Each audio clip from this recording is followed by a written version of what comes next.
तो जिस तरीके से आपने अपना पैसा जमा किया और अपने रिश्तेदारों का पैसा जमा करा, आस पड़ोसियों का पैसा जमा करवाया है, तो क्या वो इसको लेके आपको ताना मारते हैं, बोलते हैं क्या, ऐसा कुछ है? भाई क्या प्रश्न कर दिए, ताना बेघर है मैं, हम अपने 5 भाई है, हमको घर से निकाल दिया, समझ रहे, किराए के मकान में रहते हैं।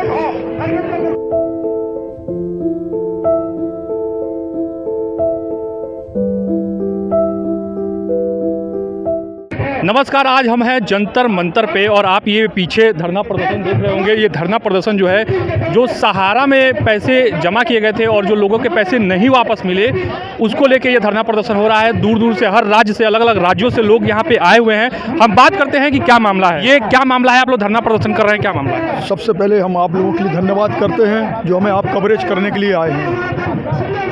हम सहारा कार्यकर्ता भी हैं एवं जमाकर्ता भी हैं।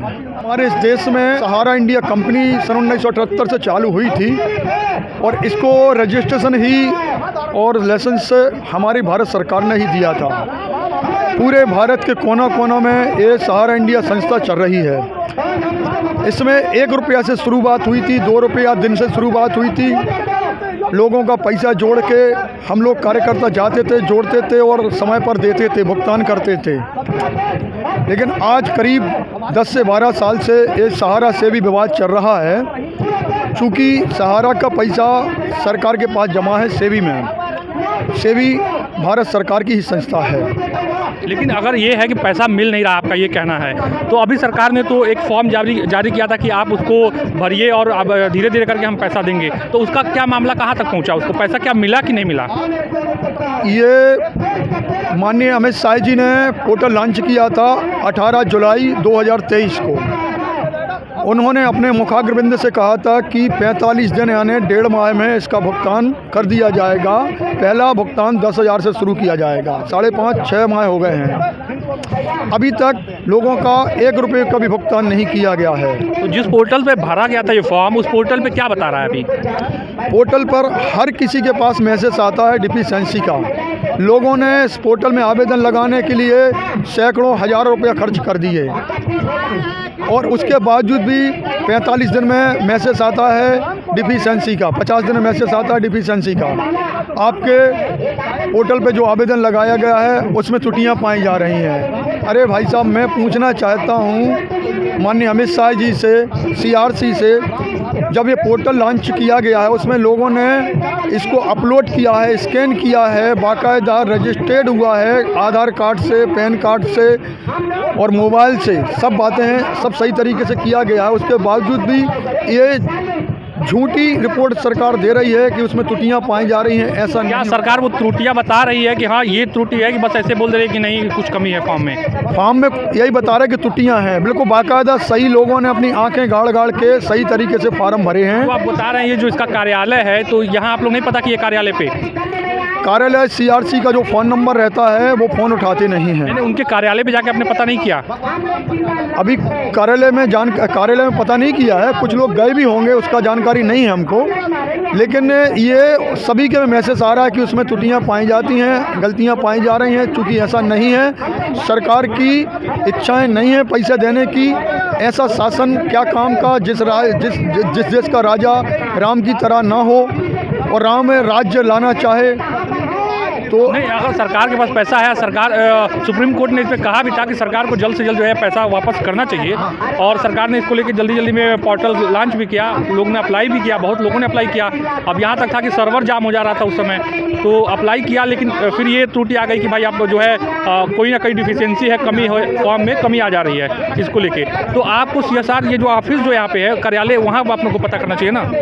कुछ लोग गए भी होंगे, शायद नहीं मालूम, लेकिन वहाँ पर फ़ोन लगाते हैं और वो मैसेज ही करते हैं कि डिफिशिएंसी आती है, लेकिन ऐसी कुछ गलती नहीं, बिल्कुल भी नहीं पाई जाती है। कि मैं आपसे पूछना चाहता हूँ मीडिया वालों से, भाई साहब आपसे, क्या एक क्लास में अगर 200 बच्चे पढ़ रहे हैं तो क्या 200 बच्चों में 199 बच्चे फेल हो जाएंगे क्या? नहीं, ऐसी बात नहीं है, बिल्कुल सही है। अगर सरकार ऐसा दिखा रही है डिफिशिएंसी हर फॉर्म में, तो कुछ ना कुछ तो बातें होंगी। आगे देखते हैं क्या होता है, बताइए भैया। नहीं, जो डिफिशिएंसी का जो मामला है, डिफिशिएंसी के मामला में एक तो डिफिशिएंसी आता है कि आप मेंबर ही नहीं हैं, तो हमने जो सर्टिफिकेट लोड किया उसमें मेंबरशिप है, क्या वो मेंबरशिप गलत है? नहीं, ऐसा नहीं है, उसमें तो आपका बाकायदा नाम होता है, कब आपने जमा किया। आपकी जो डिफिशियंसी जो आ रही है उसमें दिखा रहा है कि आप सहारा इंडिया के मेंबर ही नहीं है। ठीक है, पहला फॉल्ट वो है। दूसरा फॉल्ट है कि आप मतलब जमा करता ही नहीं, ठीक है ना? नहीं, अब जिस टाइम में आज से पकड़ लीजिए, ये करीबन 12 साल 13 साल पहले की अकाउंट है जो कन्वर्ट होते होते होते आज इस स्थिति में आके पहुँचे। अब उस टाइम में न वोटर आई कार्ड लिया गया, न जो अभी ये KYC का जो मामला है वो सहारा क्रेडिट कोऑपरेटिव सोसाइटी में आया। सहारा क्रेडिट कोऑपरेटिव सोसाइटी से पहले ये मामला नहीं था, आप नाम दीजिए आपका अकाउंट खुल जाता था। तो अब उसमें कोई स्पेलिंग गलत है, अब BINOD विनोद, VINOD विनोद। जी हाँ। अब अगर ये दोनों में डॉक्यूमेंट्स तो भिन्नता आएगी। अब वो डॉक्यूमेंट्स डालते हैं तो भी बोलता है कि ये मिसमैच है। तो इस मिसमैच को दूर कौन करेगा? ठीक है, मेन मुद्दा यही है कि अभी जो सरकार को पैसा वापस करने का वादा कर दिया था, लेकिन ये है कि जो फॉर्म भरा गया उसमें ये बता रही है कुछ ना कुछ कमियां हैं इस फॉर्म में, लेकिन सरकार कमियां नहीं बता रही है। सरकार तो डिफिशियंसी में भेज दी। अब मेरा कहना ये है, इस डिफिशियंसी को कस्टमर या एजेंट दूर नहीं करेगा, इसको कंपनी ही दूर करेगी। ठीक है, अगर मेंबरशिप गलत है, मेंबरशिप अपलोड नहीं है, उसकी गलती किसकी है? कंपनी की है। कंपनी के ऊपर चार्ज क्यों नहीं कर रही है? जबकि जिस दिन ये डिफिशियंसी पोर्टल जब स्टार्ट हुआ था उसके पहले तीनों कोऑपरेटिव सोसाइटी के, सहारा के जो तीनों कोऑपरेटिव सोसाइटी के ये थे जो डायरेक्टर थे, उन्होंने लिखित में दिया है कि हमने पूरी जानकारी पोर्टल को दे दी है, इसमें कुछ भी त्रुटि पाई जाएगी तो उसको पूर्ण जिम्मेदार हम होंगे। तो फिर अब जमाकर्ता और कार्यकर्ता को क्यों परेशान किया जा रहा है? देखिए, कहाँ से आए आप? मैं आसाम से। क्या नाम है आपका? मेरा विनोद कुमार तापड़िया। तो देखिए, आसाम से आए हैं, मध्य प्रदेश से अभी हमने बात किया, मध्य प्रदेश से आए थे। आप कहाँ से आए हैं भैया? जी, मैं उत्तम कुमार, नवादा जिला बिहार का निवासी हूँ। तो आपका भी यही सेम समस्या, सहारा का पैसा? मेरा व्यक्तिगत तो 37 लाख रुपया है। हम अपने ससुराल और घर परिवार का अगर जोड़ लें तो लगभग 60 लाख रुपया के आसपास है।